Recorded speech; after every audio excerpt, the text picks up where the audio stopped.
చదివానా? 8వ వచనం, నా దేవా నీ చిత్తము నెరవేర్చుట నాకు సంతోషము. ఎవరి చిత్తం నెరవేర్చుట? అవును. పైన వచనంలో అతడు పుస్తకపు చుట్టలో నన్ను గురించి వ్రాయబడిన ప్రకారం నేను వచ్చి ఉన్నాను. ఈ మాట ప్రవచనం యేసుక్రీస్తు గురించి. శాస్త్రులు పరిసయ్యులు అదీనాన యేసుక్రీస్తుని గురించి. నువ్వెవరివి అని అడుగుతుంటే, లేఖనాలు చదువుతున్నారు మీకు నిత్య జీవం కలదని, అవి నన్ను గురించి సాక్ష్యం ఇస్తున్నాయని చెప్పాడు. వాళ్ళు అర్థం చేసుకోలేదు. They could not recognise who is Jesus. యేసుక్రీస్తు ఎవరో గుర్తించలేదు వాళ్ళు. హూ ఆర్ యూ అన్నతే వాళ్ళ ప్రభుని వెంటాడారు. కానీ అందుకే ప్రభు చక్కగా చెప్పాడు, లేఖనాలు చదువుతున్నారా, గ్రంథాలు చదువుతున్నారు కదా, ఆ గ్రంథపు చుట్టలో నన్ను గురించి రాయబడింది, వాటి ప్రకారం నేను వచ్చాను అని చెప్తున్నాడు. లేఖనాలు చదువుతున్నారు వాళ్ళు, కానీ యేసు ఎవరో వాళ్ళకి తెలియలేదు. ఎంత దుఃఖకరం. నిలువెత్తు కనిపిస్తున్నాడు క్రీస్తు ప్రభువారు. ఆయన ఎప్పుడు పుట్టాలో, ఎక్కడ పుట్టాలో, ఎవరికి జన్మిస్తాడో, ఏ స్థలంలో పుడతాడో అని తెలుసు వాళ్ళకి. అని గుర్తుపట్టలేదు వాళ్ళు. యెషయా గ్రంథం చదివితే ఎన్నో విషయాలు. యెషయా గ్రంథం చదువుతున్నారు, మెస్సే గురించి తెలుసు, కానీ ఆయన గుర్తుపట్టలేదు. మీకా గ్రంథం చదివితే యూదా బెత్లెహేమా నువ్వెంత మాత్రం అల్పమైన దానివి కాదు, అది తెలుసు, కానీ ఆయన గుర్తుపట్టలేదు. గుర్తుపట్టని వారికి వాళ్ళు అడుగుతున్నారు ప్రభుని, హూ ఆర్ యూ? నువ్వేనా? నేనే. దేవుడు చెప్తున్నాడు, లేఖనాలు చదువుతున్నారు కదా, గ్రంథపు చుట్టలో రాయబడి ఉంది కదా, నేనే. వాళ్ళు అర్థం చేసుకోలేదు. సరే, వాళ్ళ సంగతి అలా పెడదాం. మరి మనం అర్థం చేసుకున్నామా? ఆయన ఎవరో, అసలు ఆయన్ని అనుభవించామా? మనం అనుభవించాలి. అనుభవించినప్పుడు మనం ఊరకుండలేం. ఈ కీర్తన ఎంత బాగా చెప్తుందంటే మనకి, నీ ధర్మశాస్త్రం నా ఆంతర్యంలో ఉంది, నీ వాక్యం. నీ నీతి గురించి నాకు తెలుసు, నేను పెదాలు మూసుకోలేదు. నీ నీతిని ప్రకటించకుండా నేను ఊరకుండలేదు. వాళ్ళు అర్థం చేసుకోలేదు. చూడండి ఎంతగా అంటే, లేఖనాలు చదువుతున్నారు కానీ లేఖనాలలో నిత్య జీవం, ఆ నిత్య జీవం ఎవరు? యేసుక్రీస్తే. లైఫ్ అండ్ రిజరెక్షన్ నేనే. వాళ్ళతో మాట్లాడాడు. అబ్రహాము నా దినం చూడాలని ఎంతో ఆనందించాడంటే, ఏంటి అబ్రహామా నీ దినమా?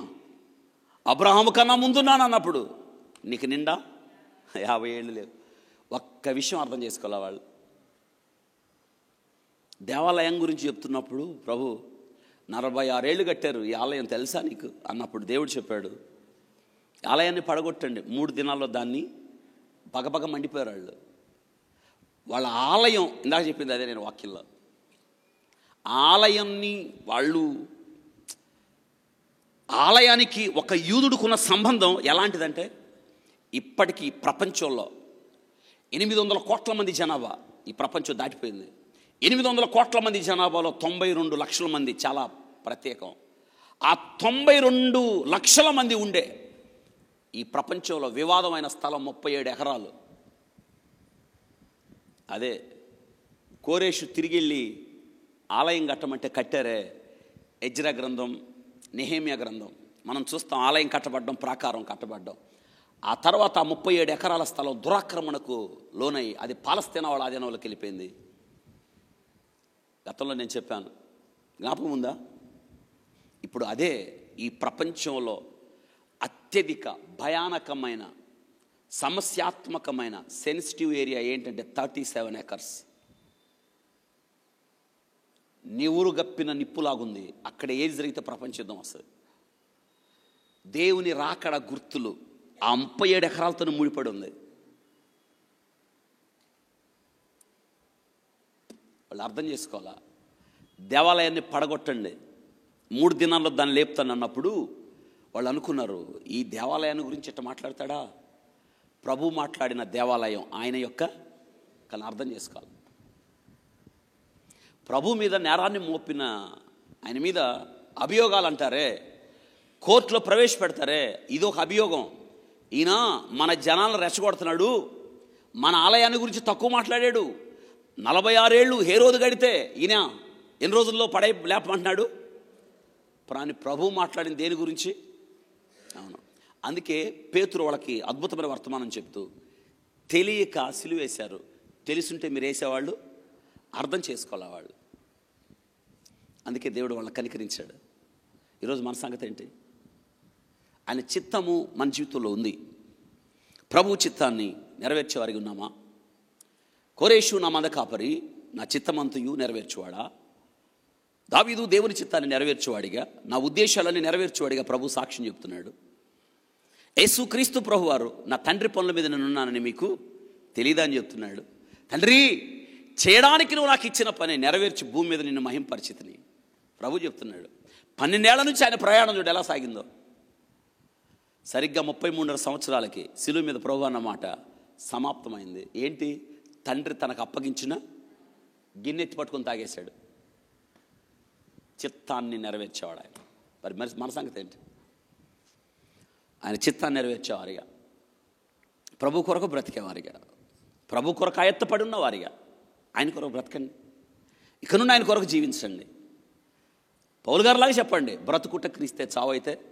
అవును, ఇలా మనం చెప్పగలిగినప్పుడు, సువార్త ప్రకటన మన భాగ్యమైనప్పుడు, ఆ కింద వచనంలో ఎంత చక్కగా రాయబడింది చూడండి. ఏమంటున్నాడు అక్కడ? 9వ వచనం 49, నా పెదవులు మూసుకొనక మహాసమాజంలో నీతి సువార్త నేను ప్రకటించి ఉన్నానని అంటిని. చూసారా ఎంత బాగుంది ఈ మాట? ధర్మశాస్త్రం నా ఆంతర్యంలో ఉన్నది, నా పెదవులు మూసుకొనక అంటున్నాడు. 10వ వచనం, నీ నీతిని నా హృదయంలో ఉంచుకొని నేను ఊరకుండలేదు. అబ్బా, నీ నీతిని నా హృదయంలో ఉంచుకున్నాను, నేను ఊరకుండలేదు.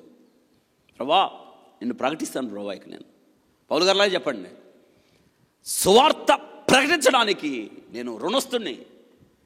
సువార్తను గురించి నేను సిగ్గుపడవాడను కాదు, సువార్తను ప్రకటించవలసిన భారం నా మీద, ఆ సువార్తను గురించి సిగ్గుపడేవాడను కాదని చెప్తూ అంటున్నాడు. ఆయన నీతిని నా హృదయంలో ఉంచుకున్నాను, నేను మౌనంగా ఉండలేను. జనముల మధ్య మహాసమాజము ఎదుట నేను ప్రకటిస్తాను. ఇది దేవుని చిత్తం నెరవేర్చడం. మనం ఆయన నమ్ముకున్నారు కదా, బాప్తిసం పొందారు కదా, పాత్రలో చేయవేస్తున్నారు కదా. ఇంతటితో మీ భక్తి ఆగిపోతే ఏంటి ప్రయోజనం? అనేక మందిని దేవుని కొరకు సిద్ధం చేయాలి మీరు. మరి మన బాధ్యత కదా. రక్షణ పొందిన మనం, విశ్వాస జీవితంలో సాగుతున్న మనం, దేవుని ఆలయంలో సజీవమైన రాయిగా ఉన్న నీవు నేను, ఆయన శరీరమును సంఘములో ఒక అవయవముగా ఉన్న నేను ఏం చేయాలి? సంఘము క్షేమాభివృద్ధి నొందినట్లు బలంగా పనిచేయాలి. కాబట్టి మనం అనేకులను ఆయన నీతిని ప్రకటించి, సువార్తను ప్రకటించి అనేక మందిని ఎక్కడికి తేవాలి? ఎవరి దగ్గరికి తేవాలి?